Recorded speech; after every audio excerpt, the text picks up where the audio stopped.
तो hello guys, welcome to my vlog. तो पिछले व्लॉग में आपने देखा था कि मैं मदर्स डे बनाने के बाद शाम को यहीं रुक गई थी क्योंकि मुझे जाना था यक्षु को डॉक्टर के पास लेके। तो आज चली गई थी मैं यक्षु को डॉक्टर के पास लेके, क्योंकि जो डॉक्टर है वो नंबर 4 में नहीं आ रहा है। इस वजह से मुझे गाड़ी लेके जाना पड़ा यक्षु को लेके। बड़ा दिमाग ख़राब हुआ। अगर नंबर 4 आ जाते तो कोई टेंशन नहीं थी, मगर इतनी दूर जाने में बहुत टाइम लगता है।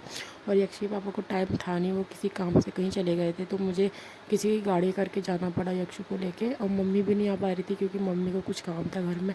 इस वजह से यक्षु और मैं गए। तो वहाँ जाके देखते हैं तो वहाँ पे काफ़ी ज़्यादा भीड़ लगी पड़ी है लोगों की। पहले तो हमें रास्ता ही नहीं मिला कहाँ जाना है गाड़ी निकलने, मतलब कहाँ था उसका क्लिनिक, पता ही नहीं था हमको।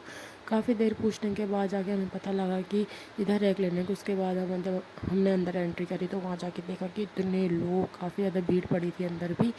और ज़्यादा से ज़्यादा तो मालदन के ही लोग थे वहाँ। उसके बाद जाके काफ़ी देर बाद हम समथिंग 2 या 3 बजे के आसपास निकले थे।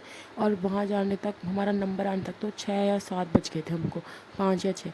काफ़ी टाइम लग गया था। उसके बाद जब नंबर आया तो यक्षु का चेकअप वेकअप करा डॉक्टर ने, तो पता लगा कि यक्षु को फ़ीवर भी है। हमें इस बात का पता ही नहीं था। तो उन्होंने हमें 3 तरीके की दवाई दी। तो उसमें से एक फ़ीवर की थी उसमें, और एक खांसी जुकाम की थी, और एक पेट दर्द की थी, क्योंकि यक्षु का पेट भी काफ़ी ऐंठ रखा है और वो पॉटी भी नहीं कर पा रहा है। इस वजह से 3 तरीके की उन्होंने दवाई दी। एक दवाई ऐसी थी जिसमें हमें एसिड मिलाना था, तो मैं वो एसिड मिला रही थी। शाम हो गई थी, हम समथिंग 7 साढ़े 7 बजे के तक आए वहाँ से। आते ही देखा तो घर में लाइट चली गई। लाइट जाने के बाद फिर मौसम भी काफ़ी ख़राब हो गया था, हवा हवा चलने लग गई। उसके बाद मैंने यक्षु को फटाफट दवाई खिला दी। मैंने सोचा कि ना उसके बाद फिर मैं भूल जाती हूँ दवाई ववाई खिलाना। मैंने कहा पहले उसी को खिला लेती हूँ। उसके बाद शाम को आ गए थे यक्षी पापा खाद हाथ डाल के।